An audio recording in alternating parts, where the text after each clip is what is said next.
मैं स्वागत आप सभी का छत्तीसगढ़ के इस खास बुलेटिन में। मैं अब्दुल नबी हसन आप सभी का करता हूं स्वागत। बुलेटिन की शुरुआत अहम खबर के साथ करेंगे। दरअसल सुकमा जिले में सुरक्षा बलों और नक्सलियों के बीच मुठभेड़ जारी है।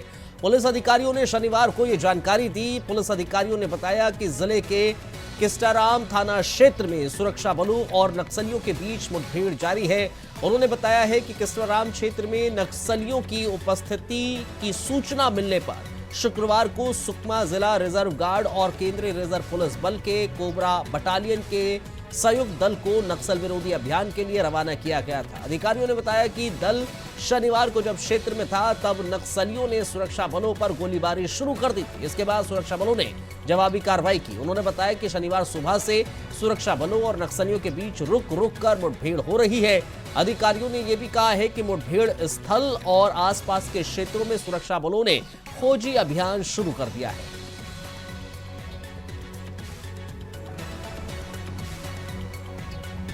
हमारे साथ इस खबर पर और ज्यादा जानकारी हमें मनोज शुक्ला देंगे। हमारे संवाददाता रायपुर से इस वक्त लाइव जुड़ गए हैं। मनोज, अब क्या अपडेट है? मुठभेड़ अभी भी हो रही है या फिर थम चुकी है? जी अब्दुल, आपको बता दूं कि जवानों को इनपुट मिला था कि बड़े हार्डकोर नक्सलियों की बैठक चल रही है, जिसको लेकर 28 तारीख से ही जवानों का सर्चिंग ऑपरेशन जारी है। और अभी भी लगातार जो है दोनों तरफ से रुक रुक कर फायरिंग हो रही है।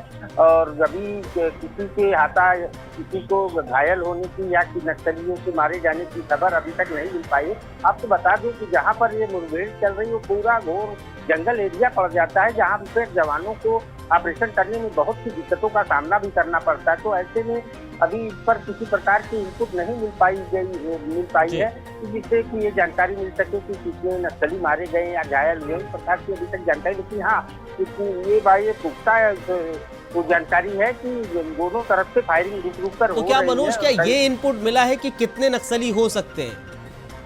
जी अब्दुल, अभी इस बात की कोई जानकारी नहीं, सिर्फ जवानों को ये जानकारी मिली थी जिसे डीआरजी और कोबरा की संयुक्त की बटालियन लगातार सर्चिंग ऑपरेशन कल से लगातार जारी है। और आज सुबह से ये मुठभेड़ जारी हो गई है। जंगल, ये पूरा घोर जंगल है और इसको पूरा नक्सलवाद से घिरा हुआ एरिया माना जा सकता है।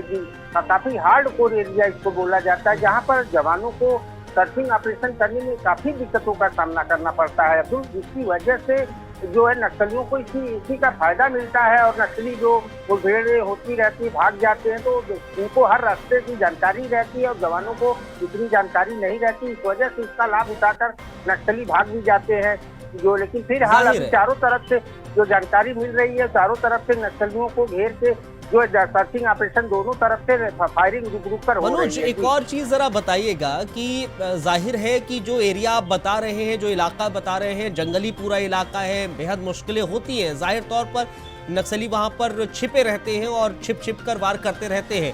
लेकिन क्या सुरक्षा बलों की ओर से ग्राउंड पर ही अभी जो मुठभेड़ है या फिर जवाबी कार्रवाई है वो की जा रही है, या फिर ड्रोन्स या फिर उसका भी मदद ली जा रही है?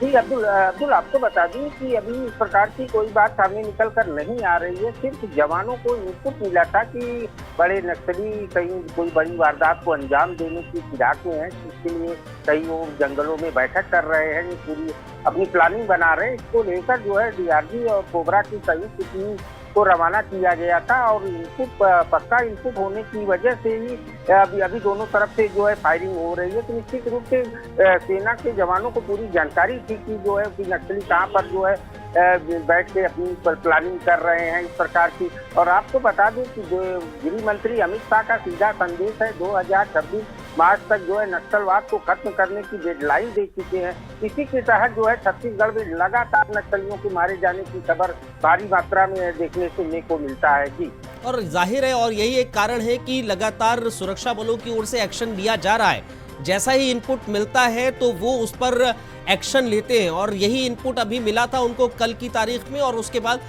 कल से ही, इनफैक्ट आज सुबह से ये मुठभेड़ चल रही है। लेकिन ये कितनी लंबी मुठभेड़ हो सकती है? क्या हम ये माने कि अब से कुछ देर के बाद, 1-2 घंटे के बाद एक क्लियरिटी आ जाएगी, या शाम तक 4-5 बजे तक क्लियरिटी आ जाएगी कि हाँ मुठभेड़ खत्म हो गई है, इतने नक्सली मारे गए हैं, या फिर क्या है क्या नहीं?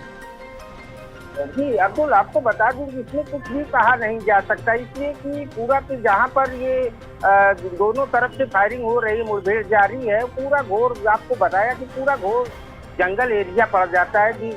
इसकी वजह से ये अभी कुछ कहना जो है इसमें नामुमकिन होगा, लेकिन फिलहाल आपको बता दूं जिस तरह से अभी जवानों को लगातार सफलता मिलती जा रही, हार्डकोर नक्सलियों के मारे जाने की आए दिन खबर आती रहती है, तो इस प्रकार से निश्चित रूप से शाम तक कुछ जो है जानकारी, कुछ अपडेट मिल पाएगा कि इसमें कितने नक्सली मारे गए या कितने नक्सलियों को नुकसान हुआ है। तमाम बातों का कुछ न कुछ क्लियरेंस शाम तक जो है ठीक है, देखने को मिल सकता है। जाहिर है मनोज, इस खबर पर ज्यादा जानकारी देने के लिए बहुत बहुत शुक्रिया, लेकिन बने रहिएगा, और भी अहम खबरें हैं जिस पर आपसे अपडेट लेना बाकी है। फिलहाल के लिए बहुत बहुत शुक्रिया आपका हमारे साथ जुड़ने के लिए। खबर एक और अहम है, रायपुर से है, क्योंकि प्रदेश कांग्रेस कार्यालय में ईडी की दबिश के बाद छत्तीसगढ़ में अब सियासत गर्मा चुकी है। वहीं ईडी के खिलाफ कांग्रेस आज पूरे प्रदेश में जिला स्तर पर प्रदर्शन कर रही है, साथ ही ईडी का पुतला भी जलाया जा रहा है। वहीं 3 मार्च को ईडी ऑफिस के बाहर बड़ा प्रदर्शन किया जाएगा। आपको बताते चले, प्रदर्शन का ऐलान कांग्रेस की महत्वपूर्ण प्रेस कॉन्फ्रेंस में पीसीसी चीफ दीपक बैज ने किया है। इस दौरान पीसीसी चीफ दीपक बैज बोले हैं कि बदले की भावना से भारतीय जनता पार्टी ये काम कर रही है, चाहे जेल में डाल दे या एनकाउंटर करा दे, जनता की आवाज हमेशा कांग्रेस उठाती रहे।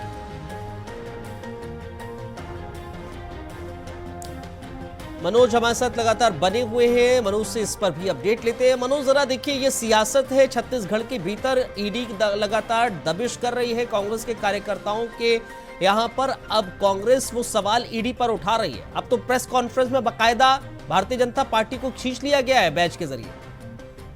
जी बिल्कुल बिल्कुल अब्दुल, आपको बता दें कि देश के इतिहास में पहली बार ऐसा देखने को मिला है, किसी राष्ट्रीय राजनीतिक पार्टी के ऑफिस में ईडी की दबिश देखने को मिला है। तो ये बड़ी बात भी सामने निकल कर आ रही है, जिसको लेकर अब कांग्रेस को एक बीजेपी के खिलाफ एक पुख्ता सबूत जैसा मिल गया है। और दूसरी बात, जो दीपक बैज के घर जो रैकी का मामला भी इसमें जुड़ा हुआ है, जिसको लेकर दीपक बैज जो है काफी, दीपक बैज क्या मतलब ये कहा जा सकता है पूरी कांग्रेस पार्टी हमलावर है, जिसको लेकर आज ईडी का पुतला दहन जो है पूरे प्रदेश के जिला मुख्यालयों में कांग्रेस द्वारा किया जा रहा है। और साथ ही साथ 3 तारीख को ईडी दफ्तर का घेराव करने का जो है प्रस्ताव जो है कांग्रेस द्वारा पास हुआ है, जिसको लेकर पूरी जानकारी प्रदेश कांग्रेस अध्यक्ष दीपक बैज जो पीसीसी चीफ है, उन्होंने प्रेस वार्ता कर ये पूरी जानकारी उन्होंने दिया। और ईडी के गंभीर आरोप, ईडी के साथ साथ सरकार पर भी, बीजेपी सरकार पर भी गंभीर आरोप जो है दीपक बैज की तरफ से लगाया गया है। जी, लेकिन मनोज, गंभीर आरोप के साथ साथ सीधे ये कहा गया है कि वो बदले की भावना के तहत कार्य किया जा रहा है। क्या वाकई में ऐसा है? क्योंकि जब कांग्रेस की तरफ से ये सवाल उठाए जा रहे हैं तो निश्चित तौर पर भारतीय जनता पार्टी इसका जवाब देने के लिए मुखर होगी। जी बिल्कुल अब्दुल, देखिए लगातार ईडी की कार्रवाई आज से नहीं काफी सालों से चल रही है। तो जो है जिस प्रकार से ईडी द्वारा जो है अभी लोगों का, कांग्रेस पार्टी की तरफ से, विपक्ष के लोगों का की तरफ से लगातार ये बयानबाजी आ रही है कि आखिरकार क्या वजह है कि सिर्फ हम ही लोगों को परेशान किया जा रहा है, जो है तो बदले की भावना से क्यों इस प्रकार की काम की। दीपक बैज ने एक बात और कहा प्रेस कॉन्फ्रेंस में कि हम लोग भी सत्ता में रहे, लेकिन इस प्रकार से हम लोग विचार की लड़ाई लड़ते थे, लेकिन अब जो है बदले की भावना से जो है बीजेपी लगातार जो है इस तरह की कार्रवाई कर रही है, हमारी जासूसी कराई जा रही है। इस तरह के तमाम जो है आरोप जो है बीजेपी सरकार के ऊपर दीपक बैज की तरफ से लगाया जा रहा है। तो निश्चित रूप से कहीं न कहीं जो है बीजेपी भी अपनी तरफ से पूरी सफाई भी दे रही है कि नहीं, इस प्रकार की बातें नहीं है, उलझ जलूल बातें कर रही, इस प्रकार की बयानबाजी बीजेपी की तरफ से भी लगातार देखने सुनने को मिल रहा है। चलिए, बहुत बहुत शुक्रिया आपका हमारे साथ जुड़ने के लिए मनोज शुक्ला, तमाम जानकारी साझा करने के लिए बहुत बहुत धन्यवाद। तो जाहिर तौर पर जो ईडी की लगातार कार्रवाई हो रही है कांग्रेस पर, कांग्रेस के कार्यकर्ताओं पर, नेताओं पर, उस पर अब कांग्रेस प्रेस कॉन्फ्रेंस करके सीधे भारतीय जनता पार्टी पर निशाना साध रही। बढ़ते हैं आगे, यातायात को प्रभावित करने वालों की अब खैर नहीं है। मुख्य सचिव के निर्देश के बाद सड़कों पर जन्मदिन मनाने, पंडाल लगाने, भंडारा आयोजित करने और सार्वजनिक यातायात को बाधित करने वालों पर अब कार्रवाई होगी। लोगों को जागरूक करने के लिए अभियान भी चलाया जाएगा। दरअसल मुख्य सचिव अमिताभ जैन ने बैठक में स्पष्ट निर्देश दिए हैं कि कोई भी व्यक्ति अगर सार्वजनिक मार्ग को अवरुद्ध करेगा तो उसके खिलाफ सख्त कानूनी कार्रवाई की जाएगी। मुख्य सचिव के निर्देश के बाद रायपुर कलेक्टर गौरव कुमार सिंह ने सख्त हिदायत देते हुए कहा है कि सार्वजनिक स्थानों पर अतिक्रमण करने वाले, साथ ही साथ सार्वजनिक स्थानों पर जन्मदिन मनाने वालों पर सख्त कार्रवाई की जाए। किसी द्वारा मुख्य मार्ग पर या मुख्य चौक चौराहे पर अपना जन्मदिन या ऐसा अपना पारिवारिक व्यक्तिगत आयोजन किए जाने से लोगों को मार्ग अवरुद्ध होता है और इस प्रकार का कृत्य उसके द्वारा किया जाना अपराध की श्रेणी में आता है। किसी के द्वारा भी मुख्य चौक चौराहे पर अपना बर्थडे केक काटना, आयोजन करना अपराध की धारा 126(2) और 3(5) BNS के तहत में दंडनीय अपराध है। इसमें पुलिस के द्वारा गिरफ्तारी की कार्रवाई की जाती है और सिद्ध पाए जाने पर इसको 1 माह की सजा या एवं 5,000 रुपए की जुर्माना से भी दंडित किया जाता है। इस प्रकार का कृत्य किए जाने पर पुलिस के द्वारा पृथक से प्रतिबंधात्मक धाराओं के तहत में भी कार्रवाई की जाती है, जिसके तहत में उसको जेल भी जाना पड़ सकता है एवं हेवी अमाउंट से उसको पाउंड ओवर की कार्रवाई की जाती है। अतः सभी से अपील की जाती है कि ऐसे सार्वजनिक स्थलों पर, सार्वजनिक मार्ग पर किसी प्रकार का बर्थडे सेलिब्रेशन या केक काटने, पटाखा फोड़ने जैसे कृत्य न करें। अगर ऐसा किया जाता है तो उसको जेल जाने की नौबत आएगी। नमस्कार, मैं गौरव कुमार सिंह, कलेक्टर रायपुर बोल रहा हूँ। आज एक विशेष विषय के लिए मैं यहाँ हूँ। सामान्यतया देखा जा रहा है कि हम जो सिविक सेंस है उसको भूलकर कई बार सड़कों पर जन्मदिन मनाने के लिए निकल आते हैं। कई जगह अवरोधक बन जाते हैं हम सड़क में, सड़क के नियमों का पालन नहीं करते हैं, अवैध रूप से सड़कों पर अतिक्रमण करने की कोशिश करते हैं, बिना हेलमेट के गाड़ी चलाते हैं, कहीं पर भी इधर उधर पार्किंग में गाड़ियां खड़ी कर देते हैं, जो कि आम जनजीवन को प्रभावित करता है। इसलिए कलेक्टर होने के नाते मेरा आप सभी से निवेदन है कि सड़क सुरक्षा से संबंधित जितनी भी चीजें हैं उनका कड़ाई से पालन करें। और मैं विशेषता बताना चाहता हूं कि अपनी खुशी को आप सार्वजनिक स्थानों पर बीच रोड में जन्मदिन मनाते हैं, ऐसे लोगों के खिलाफ कड़ी कार्रवाई की गई है। उनके खिलाफ जितनी कठोर से कठोर कार्रवाई हो सकती है की जा रही है। इसलिए मैं सभी को हिदायत देना चाहता हूं कि ऐसा कोई काम न करें जो कि उनको और उनके परिवार के लिए कष्ट का कारण बने और समाज के लिए भी कष्ट का कारण। इधर बलौदाबाजार जिले को आजादी के बाद रेल की सौगात मिलने वाली है। इसकी जानकारी बलौदाबाजार के विधायक और छत्तीसगढ़ शासन के राजस्व मंत्री टंकराम वर्मा ने दी है। 310 करोड़ रुपए की लागत से 277 किलोमीटर ये रेल कॉरिडोर बनाया जाएगा, जिसका टेंडर की प्रक्रिया पूरी हो चली है।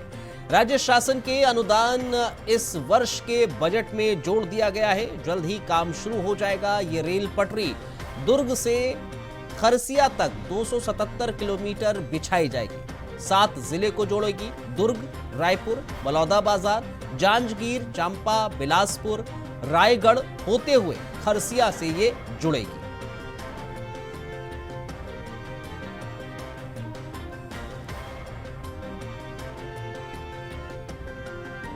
इस खबर पर हमें साथ और ज्यादा जानकारी प्रदीप महेश्वरी देंगे। हमारे साथ इस वक्त संवाददाता सीधे जुड़ गए हैं बलौदाबाजार से।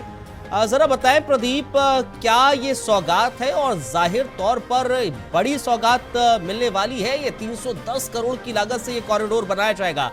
अभी हमने बताया भी कहां से किसको जोड़ेगा, जरा दर्शकों को और विस्तार से इस खबर को बताइए। आपको बता दूं कि आजादी के बाद पहली बार बलौदाबाजार जिला एक छत्तीसगढ़ का सीमेंट का हब है।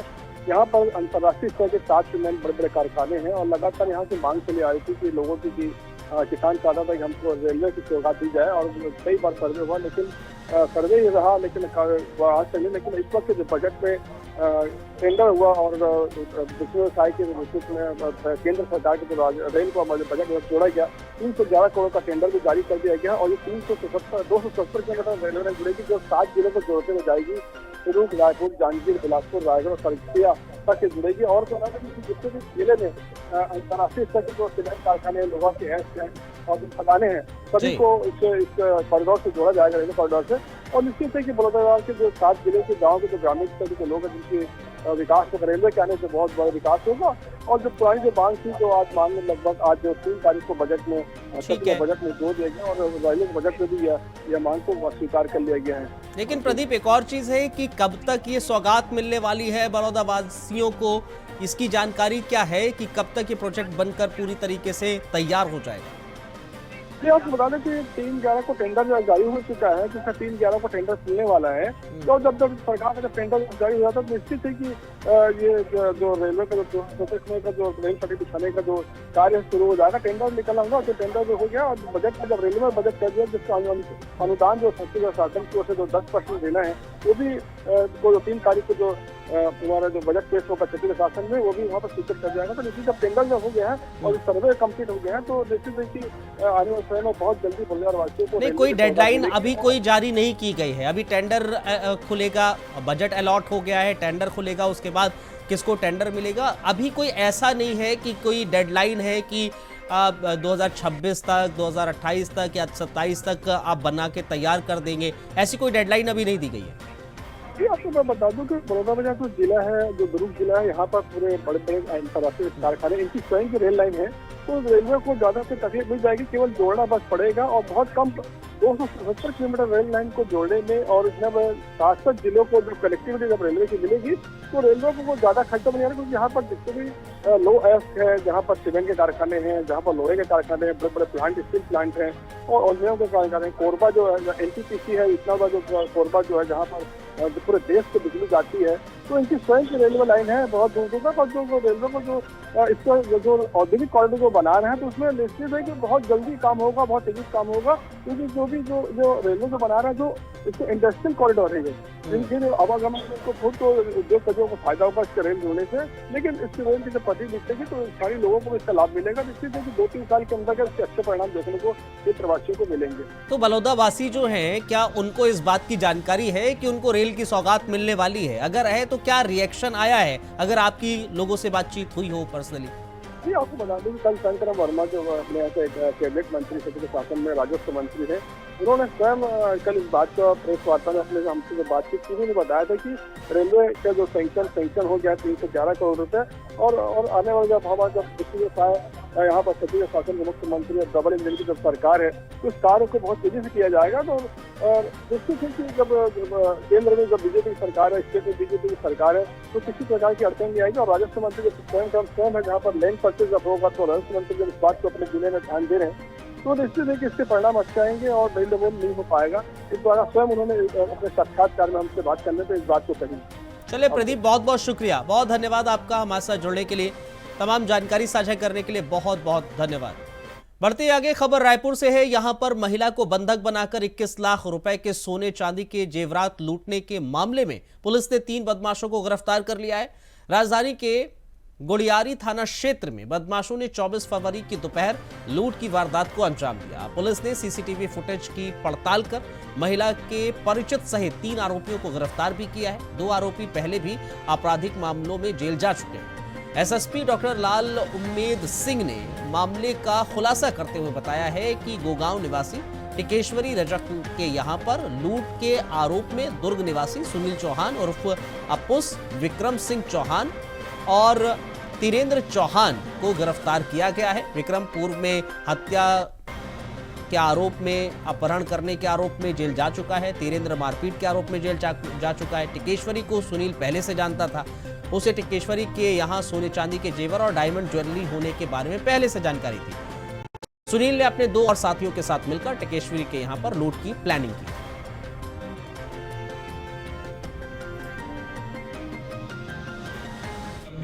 था आरोपी, इसलिए इस प्रकरण में लगातार महिला के संबंध में पूरी जानकारी थी। उसको यह भी जानकारी थी कि महिला के पास में काफ़ी सोने चांदी के गहने हैं और उसके साथ साथ काफ़ी मात्रा में उसके पास में नकदी है।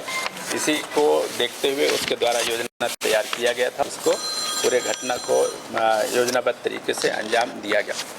इस पूरे घटनाक्रम में ये भी है कि पूरे एसएसयू की टीम के द्वारा लगातार अपने दक्षता का पुनः परिचय दिया गया, जिसके तहत में उस घटना के पास जो बिल्कुल ब्लाइंड था, वहाँ से लेकर के ये आरोपियों को जो मूल रूप से दुर्ग जिले के निवासी हैं, वहाँ तक पहुँचने में कठोर मेहनत किया गया। यहाँ से लेकर के दुर्ग जिले तक लगभग 1000 सीसीटीवी कैमरा का अवलोकन किया गया और अपने तकनीकी दक्षताओं का भी उपयोग किया गया, जिसके बदौलत ये सफलता प्राप्त हो पाई। आरोपी आए कैसे थे और भागे कैसे? इनके द्वारा मूल रूप से दुर्ग के रहने वाले थे। दो बाइक से वहाँ से रवाना हुए थे। जैसा बताया कि एक आरोपी उसमें से परिचित होने के कारण से वो बीच रास्ते पर ही रुक गया। शेष 2 बाइक जिनको पहले से घटना स्थल का रेकी कराया हुआ था, उस घटना स्थल के रेकी को जैसे योजनाबद्ध तरीके से वहाँ पहुँचे और मुंह में गमछा बांधे हुए थे और दरवाजे को धक्का देकर के उनके द्वारा तोड़ा गया और वहाँ से घटना को अंजाम दिया गया और उसी तरीके से उस बाइक से आधे रास्ते तक पुनः पहुँचे और बाद में जाकर के तीनों एक साथ होकर के दुर्ग के लिए रवाना हुए थे। इधर पंचायत चुनाव संपन्न होने के बाद अब ग्राम पंचायतों, जनपद पंचायतों और जिला पंचायतों में नए नेतृत्व के चयन की प्रक्रिया शुरू होने जा रही है। पंचायत संचालन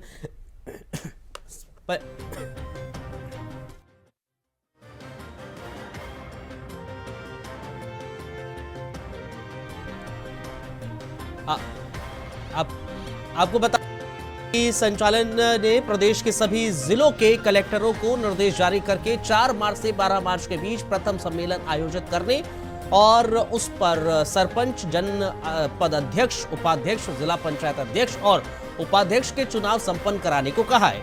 त्रिस्तरीय पंचायत व्यवस्था में ये चुनाव बेहद ही महत्वपूर्ण होते हैं क्योंकि इन्हीं पदों पर निर्वाचित प्रतिनिधि पंचायत स्तर पर शासन संचालन की जिम्मेदारी निभाते हैं। पंचायत संचालन के निर्देशों के अनुसार संबंधित जिला प्रशासन को यह सुनिश्चित करना होगा कि चुनाव प्रक्रिया शांतिपूर्ण और निष्पक्ष रूप से पूरी की जाए।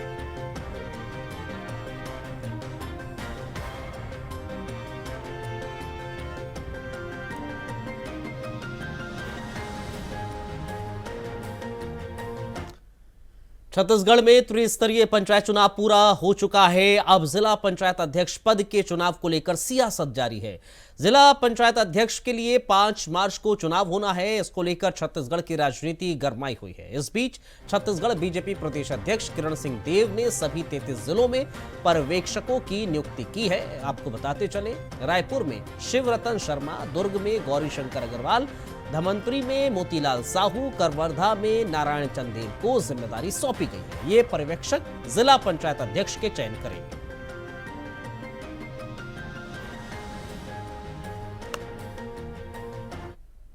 कांग्रेस अब बेलगाम नेताओं की लगाम कसने की तैयारी में है। निकाय चुनाव के दौरान और निकाय चुनाव के बाद प्रदेश अध्यक्ष और शीर्ष नेताओं के खिलाफ मोर्चा खोलने वाले नेताओं पर अब गाज गिरने वाली है। कांग्रेस प्रदेश कार्य समिति की बैठक में इसकी प्लानिंग की गई। बैठक संगठन के खिलाफ बयानबाजी करने वालों पर कार्रवाई होगी। बैठक में कहा गया, बैठक में तय हुआ है कि पूर्व विधायक कुलदीप जुनेजा के खिलाफ कार्रवाई की जाएगी। जानकारी यह भी है कि पार्टी की तरफ से उन्हें पहले निलंबित किया जा चुका है। उनके बाद उनके निष्कासन का प्रस्ताव आला कमान को भेज दिया जाएगा। जानकारी यह भी है कि पूर्व मंत्री अमरजीत भगत के खिलाफ भी कार्रवाई हो सकती है।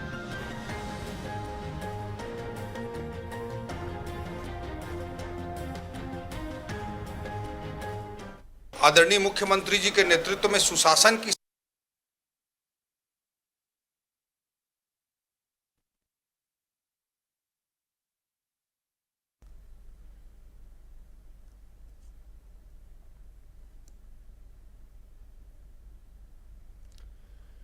चले, इस बुलेटिन में फिलहाल इतना ही। इजाजत दीजिए, नमस्कार।